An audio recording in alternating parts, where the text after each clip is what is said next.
Hello అండి, అందరికీ నమస్తే. అందరూ ఎలా ఉన్నారు? బాగున్నారా? నేను బాగున్నాను. స్నానం అయ్యింది.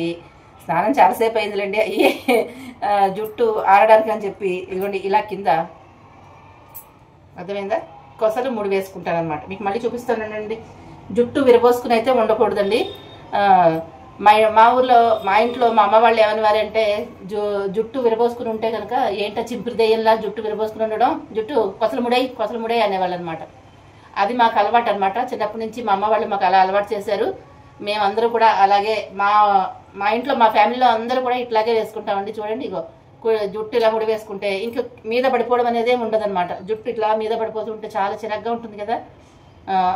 నాకైతే అసహ్యంగానే అనిపిస్తుంది. చిరాగ్గా ఇలా మొహం మీద పడిపోతూ, మొహం అసలు ఫేస్ కనిపించకుండా ఇలా జుట్టుకు పడిపోతూ ఉంటే చాలా చిరాగ్గా ఉంటుంది. సో అందుకని మా నాన్నగారు ఏమనేవారంటే జుట్టు ముడిపెట్టుకోకపోయినా, స్నానం చేసి వెంటనే బొట్టు పెట్టుకోకపోయినా కూడా చాలా కోపం వచ్చేది. ఇంక దేనికి కోపం వచ్చేది కాదు, కానీ ఆ జుట్టు విరబోసుకుని ఉండకూడదు అంటే దరిద్రానికి సంకేతం అంటే అవన్నీ కూడాను మంచిది కాదు కదా. చాలా చాలా దరిద్రం అనమాట. జుట్టు విరబోసుకుని ఉంటే చాలా దరిద్రం. అశుభానికి మాత్రమే అట్లాగా చేసుకుంటారు, కానీ ఉత్తి రోజుల్లో అట్లాగా మనం మంచి మంచి కార్యక్రమాలు చేసుకుని ఇంట్లో పూజలు అలాంటప్పుడు చేసుకున్నప్పుడు జుట్టు అస్సలు విరబోసుకుని ఉండకూడదు. మీకే జుట్టు విరబోసుకునే వాళ్ళందరికీ చెప్తున్నాను, చాలా చాలా దరిద్రం. ఎంత దరిద్రం అనిపిస్తారంటే చాలా దరిద్రం అనిపిస్తారు. అంటే ఇప్పుడు బాగానే ఉంది కదా అనుకోకండి. ఫ్యూచర్లో అది మాత్రం చాలా దెబ్బ అవుతుంది అనమాట. పెద్దవాళ్ళు మన కోసం ఎందుకు చెప్పారో ఒక్కసారి ఆలోచించి అవన్నీ కూడా పాటిస్తే మంచిది. మన కోసమే కదండి, మన మంచి కోసమే కదా, ఆరోగ్యం కోసం మంచి కోసం చెప్తున్నారు. ఇప్పుడు ఏదో సరిపోతుంది కదా అని అనుకోకండి. జుట్టు మీద పడకూడదు. అండ్ జుట్టు ముట్టుకున్న తర్వాత ఆ జుట్టు ముట్టుకున్న చేతితోటి ఏది చేయకూడదు. చేతులు కడుక్కోవాలి ఖచ్చితంగా. నేనైతే చేతులు కడుక్కుంటా. ఇక్కడే పెట్టుకున్నా, చేతులు కడుక్కుని తుడిచేసుకుంటా.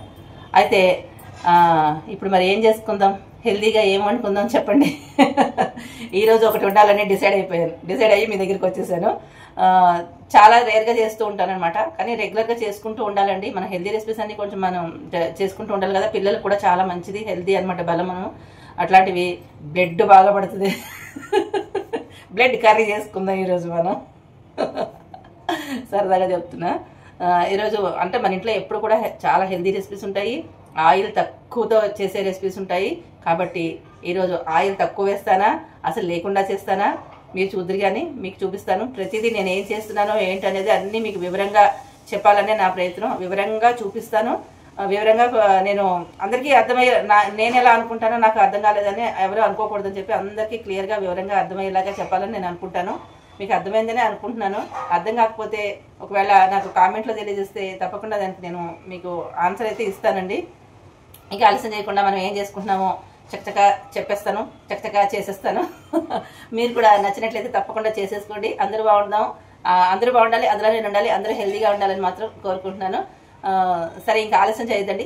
వచ్చేసి నేనేం చేస్తున్నానో క్లియర్గా చూపిస్తాను. చూసి మీరు కూడా చేసేసుకోండి, సరేనా? చేసుకుని ఎలా ఉందో కామెంట్ పెట్టడం మర్చిపోకండి ఫ్రెండ్స్. హైప్ కూడా చేయండి. ఉంటాను. చూసే ముందు ఒక లైక్ ఇవ్వండి. కొత్త వాళ్ళైతే సబ్స్క్రైబ్ చేసేసుకోండి. అమ్మయ్య, నేను చెప్పాల్సినవి చెప్పేశాను. ఇంకా మీరు చేయాల్సిందే ఉంది. ఏం లేదు ఫ్రెండ్స్, చాలా ఈజీగా చేయొచ్చు. కొంతమంది తెలియట్లేదు, లైక్ ఎలా ఇవ్వాలి, కామెంట్ ఎలా ఇవ్వాలి అని అందరూ చాలా మంది అడుగుతున్నారు నన్ను. అంటే కాస్త పెద్దవాళ్ళు లాంటి వాళ్ళు ఉంటారు కదా, అట్లాంటి వాళ్ళకి కొంచెం అంటే ఫోన్ ఇప్పుడిప్పుడే వాడే వాళ్ళు ఉంటారు కదా, అలాంటి వాళ్ళకి తెలియట్లేదు. అందరికీ అన్నీ తెలియాలి అని ఏం లేదులేండి, నాకు కూడా తెలియదు. ఇన్ఫాక్ట్ చెప్పాలంటే నేను ఇప్పుడిప్పుడే కొద్దిగా నేర్చుకుంటున్నాను అనమాట. అందుకని చాలా వరకు తెలియని వాళ్ళు ఉంటారు. కాబట్టి వాళ్ళ కోసం వాళ్ళని దృష్టిలో పెట్టుకుని అది ఎలా చేయాలి, ఏంటి, లైక్ ఎలా ఇవ్వాలి, నాకు తెలిసిన వరకు నాకు తెలిసిన దాంట్లో మీతో షేర్ చేసుకుంటాను. నేను ఎలా చేస్తానో మీకు షేర్ చేసుకుంటాను. అలాగే చేసేసేయండి. మన ఛానల్ కొంచెం ముందుకు వెళ్తుంది. తెలియని వాళ్ళు అలాగే ఆగిపోకుండా వీడియో చూసి నేర్చుకుని చేసేసే ప్రయత్నం అయితే చేయండి.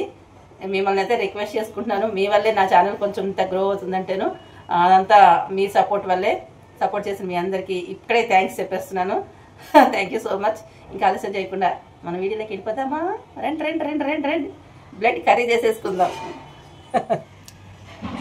ఇదిగోండి, బీట్రూట్, కొబ్బరి, అలాగే శనగపప్పు. ఇదిగోండి, ముందుగా మనం ఈ శనగపప్పుని కడిగేసుకుని దీంట్లో కొంచెం పసుపు వేసుకోవాలి. పసుపు వేసుకుని పెట్టుకోవాలన్నమాట, ఉడికించుకోవాలి. అయితే ఇది ఉడికేటప్పుడు చిన్న కుక్కర్ కదండి, చిన్న కుక్కర్ నుంచి అది కింద కారిపోతూ ఉంటుంది. ఎంత వేసినా కూడా, పసుపు నూనె వేసినా కూడా కింద ఒలిగిపోతూ ఉంటుంది. అందుకని నేను ఒకటి కనిపెట్టా, ఒక చిన్న టిప్ చెప్తాను మీకు. ఇలా చేసుకోండి, అసలు కింద పడదనమాట. ఇదిగోండి, ఈ ప్లేట్ ఒకటి, స్పూన్ కంటే కూడా ఇలా ప్లేట్ ఒకటి బౌల్ ఇచ్చేసేయండి. వేసి మనం మూత పెట్టేసి స్టవ్ మీద పెట్టేసుకుంటే ఒక 3 విజిల్స్ వచ్చిన తర్వాత ఆపేద్దాం. అప్పుడు పొంగిపోకుండా వస్తుందన్నమాట. ఇలా పెడుతున్నాను ఈ మధ్య నేను. ఇలా వస్తుంది. ఒక స్పూన్ వేసినా కొద్దిగా కారుతుంది కాబట్టి ఈ పైకి వస్తుంది, కొంచెం ఇంతవరకే వస్తుంది, కింద మాత్రం పడిపోదు అనమాట. మనం స్టవ్ పాడైపోకుండా ఉంటుంది. మనం క్లీన్ చేసి పెట్టుకుంటాం కదా, ఇది కారిపోయింది అనుకోండి మళ్ళీ తలకాయ నొప్పి, అదంతా కడుక్కోవాలి, మళ్ళీ చేయాలి, అంతా జిగురుగా ఉంటుంది. మామూలుగా ఎలాగో క్లీన్ చేసుకుంటామో ఆ నీళ్ళన్నీ పడితే అదొక ఇంకా ఎక్కువ జిడ్డుగా ఉంటుంది కదా, అందుకని నేను ఇలా పెడుతున్నాను. చూద్దాం ఇప్పుడు పొంగదో ఏంటనేది మీకు చూపిస్తాను. నేను ఇదిగో చూపిస్తా చూడండి. ఇదిగో చూసారా, ఇంతే, ఇలా పొంగిపోలేదు చూసారా. అలా ఆ ప్లేట్ వేసుకోవడం వల్ల మీకు స్పూన్ వేసినా ఉపయోగం లేదండి, చిన్న ప్లేట్ లాంటిదే వేసుకోవాలి. అందరికీ వర్క్ అవుతుంది చూడండి. చూసారా, ఇంతే, ఇలాగే ఉంటుందన్నమాట. చక్కగా ఉడికిపోతుంది మన పప్పు అయితే. ఒక 4, 5 విజిల్స్ వచ్చినా పర్లేదు రండి, ఉడకాలి కదా. చూపిద్దామనేది. ఇదిగోండి ఫ్రెండ్స్, నేను ఇట్లా ముక్కలు కట్ చేసి పెట్టేసుకున్నాను. అయితే మీకు ఒక టిప్ చెప్పాలి ఇక్కడ మీకు, ఎందుకంటే చాలా బాగా వర్క్ అయింది. ఇది పీల్ చేసినప్పుడు నాకు ఐడియా రాలేదు, పీల్ చేస్తుంటే ఒక చిన్న ఐడియా వచ్చిందనమాట. దాని ప్రకారంగా చేస్తే నాకు చేతికి కలర్ అంటుకోకుండా ఉంది చూసారా. ఫస్ట్ పీల్ చేసినప్పుడు అట్లా చేస్తుంటే బాగుండేది అనిపించింది. ఏం లేదు ఫ్రెండ్స్, చేతికి కొద్దిగా ఆయిల్ రాసుకోండి. ఆయిల్ రాసుకుని, మన కుకింగ్ ఆయిల్ ఉంటుంది కదా, ఆయిల్ రాసేసుకుని మనం మీకు ఇది పట్టుకుని పీల్ చేసుకున్న కలర్ ఎక్కువగా అంటుకోదు, లైట్గా అంటుకుంటుంది అనమాట. మీరు తర్వాత హ్యాండ్ వాష్ తోటైనా ఏదైనా సోప్తోనైనా వాష్ చేసేసుకుంటే ఆ కలర్ కూడా పోతుంది. లేదంటే మామూలుగా అయితే చాలా ఎక్కువ కలర్ అంటుకుంటుంది. ఇప్పుడు చూసారా, నేను ఎన్ని కట్ చేశాను, నాకు ఎక్కువగా పెద్దగా కలర్ అంటుకోలేదు. ఆయిల్ రాసుకున్నాను, అది పీల్ చేసిన తర్వాత నాకు ఐడియా వచ్చింది ఆయిల్ రాస్తే ఎలా ఉంటుంది చూద్దామని. ఆయిల్ రాసుకుని ఇవన్నీ కట్ చేసుకున్నాను. ఇలా కట్ చేసుకుని నేను చాపర్లో వేసేసుకుంటాను. ఇవి చాపర్లో వేసుకుని ఇంకా సన్నగా చేసుకుంటాను, చేసి పక్కన పెడతాను. అలాగే కూరకి కావాల్సినవి ఏంటనేది మీకు చూపిస్తున్నాను. పచ్చిమిరపకాయలు, అల్లం ముక్కలు ఇదిగోండి. ఒక నుంచి అల్లం తీసుకున్నాను. అల్లం శుభ్రంగా కడిగేసుకుని ఇలా ముక్కల కింద చేసి పెట్టేసుకున్నాను. కొబ్బరి, మన ఇంట్లో ఎప్పుడు కొబ్బరి ఉంటుంది కదా, కార్తీక మాసం కాదు కానీ బోల్డ్ కొబ్బరి వాడేస్తున్నాను. కొబ్బరి మంచిదేలేండి, మాకు అందరికీ ఇష్టం కాబట్టి కొబ్బరి ముక్క, చిన్న కొబ్బరి చిప్ప చూపించాను కదా, ఆ కొబ్బరి చిప్ప ముక్కలు తీసుకుని పెట్టుకున్నా. అలాగే కరివేపాకు, ఇవన్నీ కూడా నేను మిక్సీ జార్లో వేసుకుని మీకు మొత్తం మిక్సీ వేసుకుని వస్తాను అనమాట. పొడిగా వస్తుంది కదా, అట్లా చేసుకుని పక్కన పెట్టుకుందాము. ఇది నేను చాపర్లో వేసుకుని పెట్టుకుంటా, సరేనా. అలా వేసుకుని పెట్టుకున్న తర్వాత మళ్ళీ మనం ఏం చేయాలనేది చూద్దాం. ఇదిగోండి, మనం చాపర్లో వేసేసుకుందాం. దీన్ని ఒక ప్లేట్లో తీసేసుకుందాం. చూసారా కలర్ ఎంత బాగుందోనో. ఈ బ్లేడ్లు మాత్రం జాగ్రత్తగా చూసుకోండి, పిల్లలు ఉన్న చోట దూరంగా పెట్టండి, వాళ్ళకి దొరకకుండా. చాలా షార్ప్గా ఉంటాయి ఫ్రెండ్స్, చాలా కట్ అయిపోతుంది అనమాట.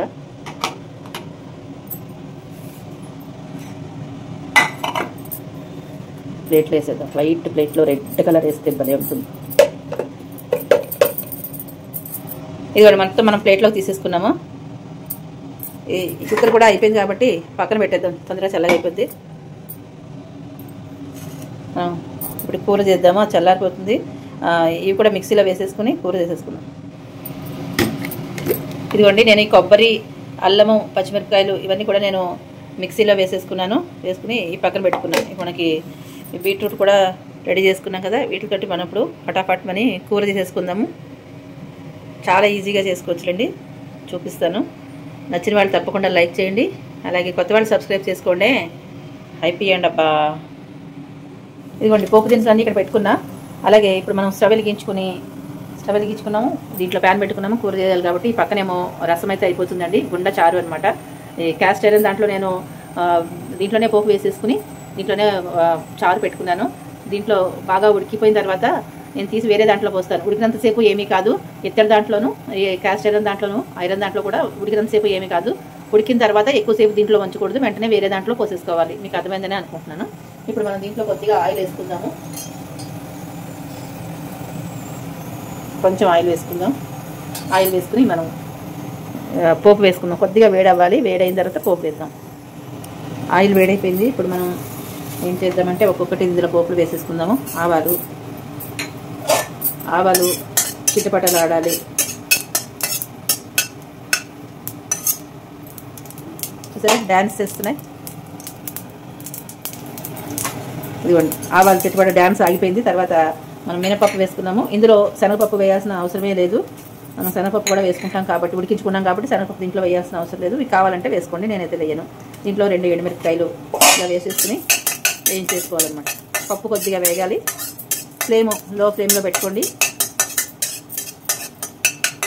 మంట తగ్గించి పెట్టుకుని నిదానంగా వేగితే బాగుంటుంది. ఎందుకంటే మనం ఆయిల్ తక్కువ వేసుకున్నాం కాబట్టి కొంచెం నిదానంగానే వేగాలి. ఇది ఇప్పుడు మనం కరివేపాకు వేసేద్దాం.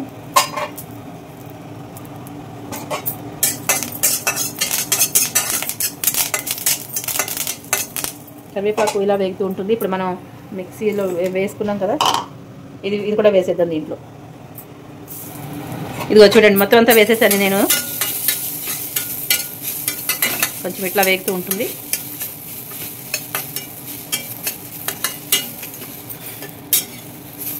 ఒక 2 మినిట్స్ ఇలా వేయించేసుకోండి.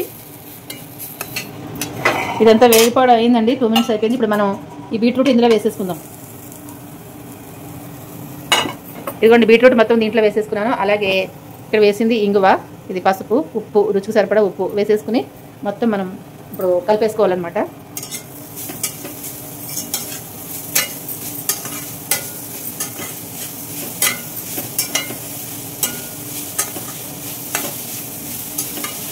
బీట్రూట్ ఇలా సన్నగా చేసుకుంటే తొందరగా మగ్గిపోతుందండి.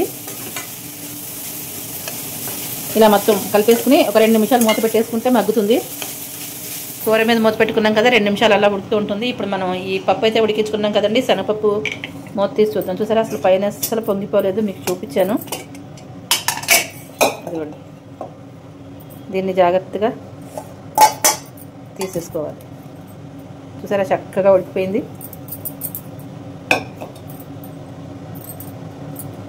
చూడండి, మెత్తగా ఉడికిపోయింది. మనం డైరెక్ట్గానే పెట్టుకుంటాం కాబట్టి ఒక 4-5 విజిల్స్ వచ్చినా ఏం కాదులండి, ఉడికిపోతుంది అనమాట. ఇప్పుడు మనం ఈ కూర తీసి చూద్దాం ఒక్క నిమిషం.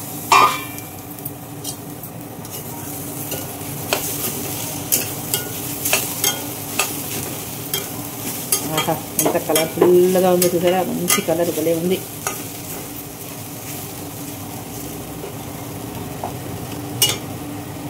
ఇంకొక 2 నిమిషాలు మూత పెడదాం. చారు అయితే మరిగిపోయి సగం అయిపోయింది చూసారా. ఇది ఇంకా ఆపేద్దాం.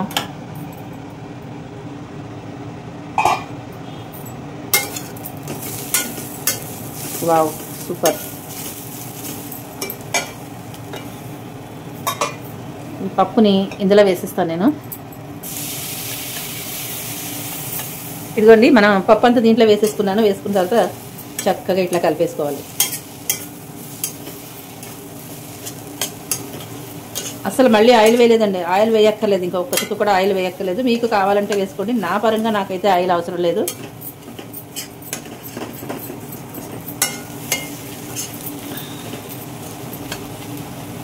ఉప్పు కారాలు అన్నీ చెక్ చేసేసుకోండి. చెక్ చేసేసుకుని మీకు సరిపడా వేసేసుకుని ఇలా మూత పెట్టేసుకుంటే ఒక 2-3 నిమిషాలు మూత పెట్టుకున్నామే అనుకోండి, చక్కగా మగ్గుతూ ఉంటుంది. ఇదిగోండి, కూర అయితే ఉడికిపోయింది. ఇంకా నేను స్టవ్ ఆఫ్ చేసేసుకుని డిష్ అవుట్ చేసేసుకుంటాను. డిష్ అవుట్ చేసిన తర్వాత చూపిస్తాను మీకు. అసలు భలే ఉంది చూసారా, ఎంత బాగుందో. మంచి వాసన అయితే ఇస్తుంది. అల్లం పచ్చిమిరపకాయ వాసన చాలా బాగుంది. ఇంకా స్టవ్ ఆఫ్ చేసేద్దాం ఫ్రెండ్స్. ఇదిగోండి, కూర అయితే మనం ఇలా డిష్ అవుట్ చేసేసుకున్నాం. ఇదేమో రసం. చూసారా ఎంత బాగుందో, మంచిగా ఉంది కదా, సూపర్ టేస్టీగా కూడా ఉందండి. ఇవాళకి వంట కంప్లీట్ అయిపోయిందండి. చాలా సింపుల్గా, చాలా ఈజీగా చేశానమాట. రసం ఎప్పుడు పెట్టుకునేదే కదా, చారు అనేది ఎప్పుడు ఉంటుంది. చారు కానీ రసం కానీ ఏదో ఒకటి పెడతాను, పల్చే పదార్థం ఉండాలి. అందుకని ఈరోజు గుండ చారు వేశాను. మన ఇంట్లో ఎప్పుడు కూడా గుండ అనేది రెడీగా ఉంటుందన్నమాట. చారుగుండ రెడీ చేసి పెట్టుకుంటారు కదా, ఆ చారుగుండ వేసేసి చేసుకున్నామే అనుకోండి, సూపర్గా ఉంటుంది, చాలా బాగుంటుంది. అసలు అన్నం అంతా దాంతో తినాలనిపిస్తూ ఉంటుంది, అంత బాగుంటుంది. ఉత్తిది కూడా మనం గ్లాస్లో పోసుకుని తాగేసేయచ్చు, అంత బాగుంటుంది అనమాట. సరే, అది అనమాట. అది ఇక్కడ పెట్టేసుకున్నాను, మూత పెట్టేసుకుని ఇక్కడ పెట్టుకున్నా. వెంటనే మూత పెట్టేసుకోండి, పోపది వేస్తాం కాబట్టి ఆ వాసన బయటికి పోకుండా ఆ ఫ్లేవర్స్ అన్నీ పట్టుకోవాలి కాబట్టి వెంటనే మూత పెట్టేసుకోవాలన్నమాట. నేను ఇప్పుడు అలాగే చేస్తాను. సో అయితే ఈరోజు అసలు సిసలైంది ఇదండి. చూసారా, బీట్రూట్ కూర అనమాట. బీట్రూట్తో నేను చాలా తక్కువగా చేస్తూ ఉంటాను. ఈసారి నుంచి ఎక్కువ చేయాలని అనుకుంటాను. ఈ కూర అయితే సూపర్గా ఉందండి, చాలా చాలా బాగుంది. ఎందుకంటే బీట్రూట్ తీపి వస్తుంది కదా, ఆ తీపి రావడం వల్ల అందరూ ఇష్టపడరు. కానీ ఇట్లా చేసుకోండి, నేను చూపించినట్టు చేసుకున్నారే అనుకోండి, చాలా బాగుంటుంది. అసలు తీతీగా ఏముండదు, స్పైసీగా ఉంటుంది, భలేగా ఉంటుంది, చాలా బాగుంటుంది. నాది గ్యారంటీ. ఇలా చేసుకుని నాకు కామెంట్లో తెలియజేయండి ఎలా వచ్చింది ఏంటి అనేది. సేమ్ చూపించినట్టు చేసేసుకోండి, చాలా చాలా రుచిగా ఉంటుంది. అయితే కొత్త వాళ్ళు అయితే సబ్స్క్రైబ్ చేసుకోండి. పాత వాళ్ళు కొత్త వాళ్ళు చూసే ముందు ఒక లైక్ అయితే ఇచ్చేసేయండి, హైప్ కూడా ఇవ్వండి. మీ ఫ్రెండ్స్కి ఫ్యామిలీ మెంబర్స్ కూడా షేర్ చేయండి. ఇలాంటి మంచి మంచి రెసిపీస్ అన్ని మన ఛానల్లో వస్తూ ఉంటాయి కాబట్టి, హెల్దీ రెసిపీస్ కాబట్టి మీకు తెలిసిన వాళ్ళందరికీ కూడా షేర్ చేయండి. అది కూడా తక్కువ ఆయిల్తో చేశాను. మనం ఫస్ట్ ఎంత ఆయిల్ వేసుకున్నామో అంతేనండి, అంతకుమించి నేను ఇంకా ఆయిల్ వేయలేదు. నేను ఎక్కువ ఆయిల్ వాడనని మీ అందరికీ తెలుసు. తెలియని వాళ్ళు ఈ వీడియో చూస్తే మీకు అర్థమైపోతుంది. రుచిగా ఉంటుంది, టేస్టీగా కూడా ఉంటుంది, నాది గ్యారంటీ. ఇట్లా చేసేసుకుని నాకు కామెంట్లో తెలియజేయండి. మరైతే ఉంటాను, మరొక మంచి హెల్దీ రెసిపీ తోటి మళ్ళీ మీ ముందుకు వచ్చేస్తాను. అంతవరకు మన వారణాసి వంటల ఛానల్ని మర్చిపోకుండా చూస్తూ ఉండండి. పాత వీడియోస్ కూడా ఒకసారి చూడండి. కొత్తగా సబ్స్క్రైబ్ చేసుకున్న వాళ్ళు పాత వీడియోస్ కూడా ఒకసారి చెక్ చేయండి. ఓకేనా? ప్రతి కామెంట్కి నేను ఆన్సర్ అయితే ఇస్తాను. ఉంటాను. Love you all. నాకు సపోర్ట్ చేసిన మీ అందరికీ పేరు పేరున ధన్యవాదాలు తెలియజేసుకుంటున్నాను. ఇదిగోండి కూర చూడండి ఎంత బాగుందో కదా, మంచి కలర్, భలేగా ఉంది. Bye bye.